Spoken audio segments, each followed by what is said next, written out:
Welcome back to New Hope Kids and Junior Youth, and a special welcome if this is your first time here. You've picked a great week to join us because we're starting a brand new 6-week unit on God. What is He and who is He? We'll learn about God the Father, God the Son, and God the Holy Spirit. Let's get started with a quick activity. Pause the video and get a paper and something to write with.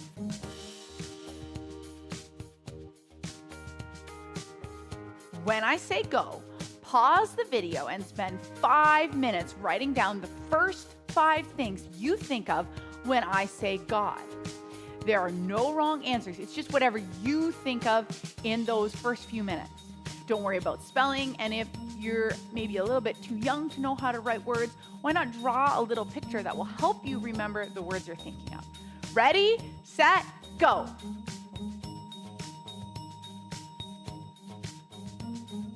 Now take turns going around the room with everyone saying one thing and write it down on a master list.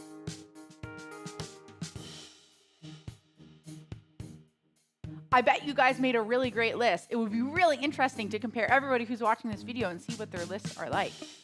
There are some things that come right to mind when we think of God. And this week, we are going to talk about the characteristics of what makes God God. Next week, we'll talk more about the characteristics of who He is. People use the word God to mean many different things. People think of all kinds of things when they think about God, like the list you wrote down. But most people think of God as a powerful and supernatural.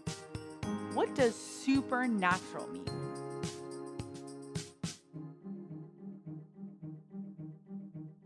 Supernatural means something outside of nature, something that isn't part of the normal way things work.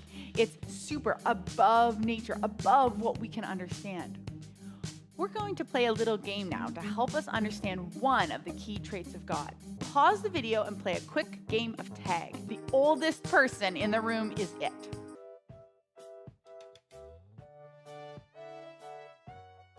I hope you had a little bit of fun and got some energy from that. Who ended the game as it? Put up your hand. Why were you it? And why were they it? And why were they it? I mean, I could keep asking and asking you, and in the end, the answer would be that oldest person tagged you. The leader was the first cause of the game. Everything that happens in the whole world happens because something before it made it happen.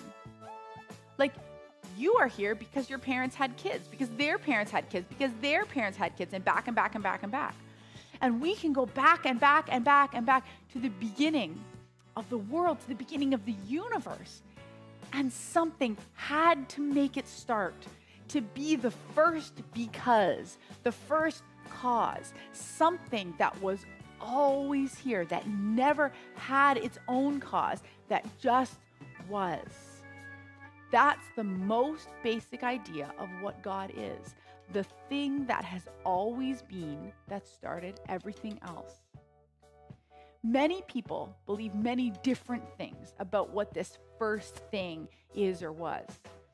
Christians, we have many things to tell us what that first thing is actually like. What are some of the things that tell us and teach us what God is actually like?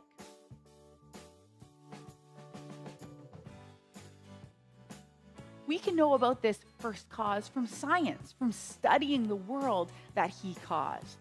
We can learn about Him from history, studying what happened on the world that He caused. We can learn about Him from older generations that have already learned about Him, like your parents, like people in our church. We can learn from the Bible, and we've spent the last 17 weeks learning about its big story and what it teaches us about God and who He is. We can learn about Him through prayer, through direct personal experience with Him. And most of all, we learn who God is by Jesus coming to earth. Jesus, who is God, as we will learn more about in the next few weeks. In Jesus, God revealed fully who He was. All these things teach us about what God is like, and the Bible teaches us that He is all powerful. The Bible teaches us that he is a creator. Can we create things too?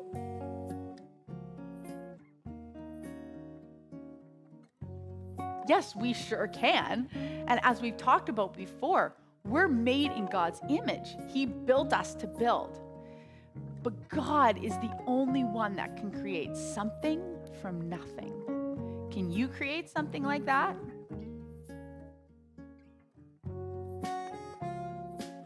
No, we can't. God can make something from nothing just by speaking with his word. We can only create out of what he has made. Here's an example. I want you to think of a color you've never seen before. Take a minute and try.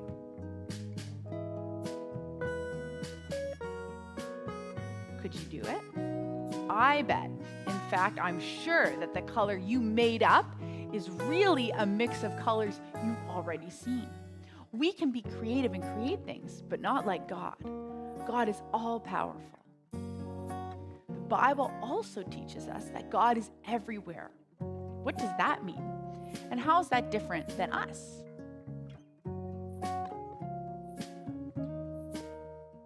In the big story of the Bible, the last 17 weeks, we talked a lot about the presence of God.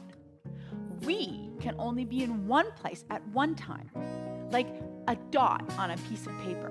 But God transcends that. That's a super fancy word that means he's above and beyond that. Like we are only this one-dimensional dot living on this paper. But God is like this huge sphere living outside of space and time. He created space and time. So he is outside of them, not inside them. And so he is everywhere and every when in our world of space and time. That means he can always be with you. No matter where you go, he is there. He is not everything. Like this wall is not God, a tree is not part of God, they're his creations. But he is everywhere. He's around us, like kind of like the air is around us. God is all present. The Bible teaches us that God is all-knowing. What does that mean? And how is that different than us?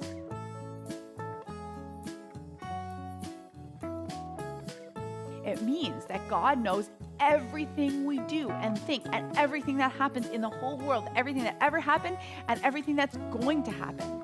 He knows that about every person, everything in the universe. We only know what we have experienced or learned about, and only know what, and really only a little part of what is going on inside our own heads. In fact, we don't even know what's going on our heads. Let's play another little game. Partner up. When I say go, you need to count every hair on their head. Ready, set, go.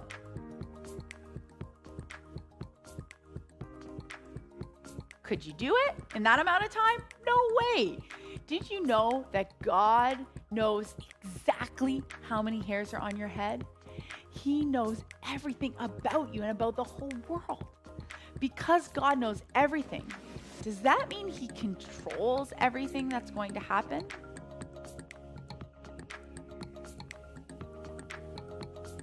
Here's an example. When I say go, lift up your right hand. 1, 2, 3, go. Did you do it? Whether you did or you didn't, did God know you were going to or going to not to?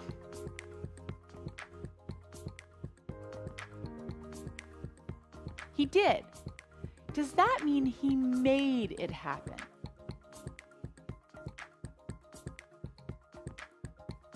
Remember, God is outside of space and time, so he knows everything that will happen, but that doesn't mean he makes it happen. This is a big capital M mystery that people have been thinking about for like 3,000 years.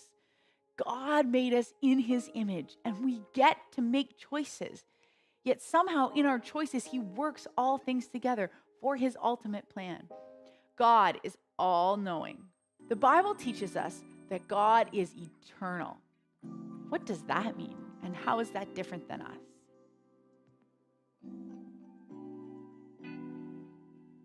God never started. He has always been. He made up time. It was a thing he invented, and he will never end. Unlike God, we have a starting point when we were conceived inside our moms. But like God, we will never end. We'll live forever in his presence in the new heaven and earth, or outside of his presence, if that is what we choose. But either way, we will live forever and ever. We talked about this a few weeks ago. If we have chosen to trust Jesus, when we die, we get to be with him. And one day, he will bring his presence, his dwelling place, heaven, back to earth and resurrect the whole world, giving us new eternal bodies. Let's all stand up, take your finger, and draw a line from one end of your hand to the other. That has a start and an end. Now, draw a circle in the air until you get to the end. But it's a circle. There is no end. It just keeps going and going and going. That's kind of cool, right? Okay, I want everyone to do 5 hops on one foot and sit down. But that circle we drew, that's like us. We have a starting point and we'll keep going and going and going and going. But the amazing thing is God never had that starting point.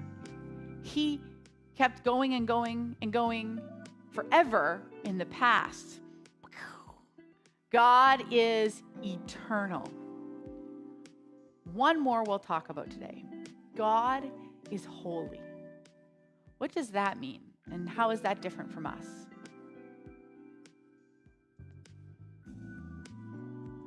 This is a really big concept, a big idea that in many ways includes the other 4 we've discussed. It does mean that God is perfect, that he is all good, that who he is defines what is good. And it's also a word that means how different, how supernatural, how much he transcends us, how unique and set apart he is. You've probably heard the word holy before, or at least sang it in a church song once or twice. And for most people, this idea is really just connected to being a morally good person. So God is holy because he's morally perfect. Yeah, that is part of it. But in the Bible, the idea of holiness is even bigger and more rich. What it's really describing is how God is the creative force behind the whole universe. He's the one and only being with the power to make a world full of such beauty and life. And so all these abilities, they make God utterly unique, which is the meaning of the word holy. So a helpful way to think about God's holiness is by using the sun as a metaphor. The sun is unique, at least within our solar system, and it's really powerful. It's the source of all this beautiful life on our planet. And so you could say that the sun is holy. And you can actually take this metaphor even further in that the whole area around the sun is also holy. Yeah, because the closer you get to the sun, the more intense it gets. Yeah, exactly. So that very power and goodness that generates all this life is also dangerous.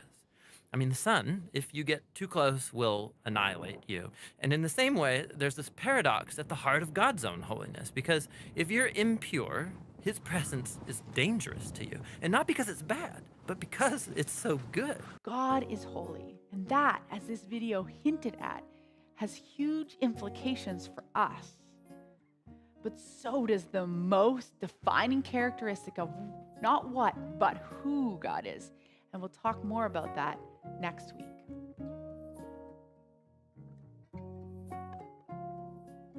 Today, I'm not going to lead prayer. You are. Go around the room, and I want everyone to thank God, not for something that he's given you, but thank him for who he is. Something maybe that blows your mind about him, that makes you love him so much. For example, if I was in the room praying with you guys, I might thank God for the way that he knows everything about me. I might tell him how amazing it is that he knows everything about everyone and loves them. Pause the video and spend some time praying.